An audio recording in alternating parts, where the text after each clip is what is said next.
Be informed. Be alert. The information you need to know about COVID-19 vaccine. Right here, right now, on The Vax.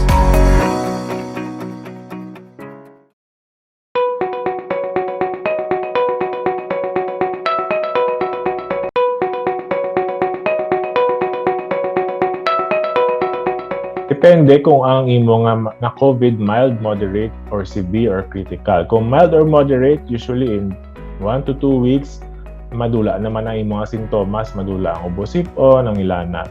Pero kung severe ka na nga COVID, siyempre gina-hospitalize gina sila, kinanglan oxygen.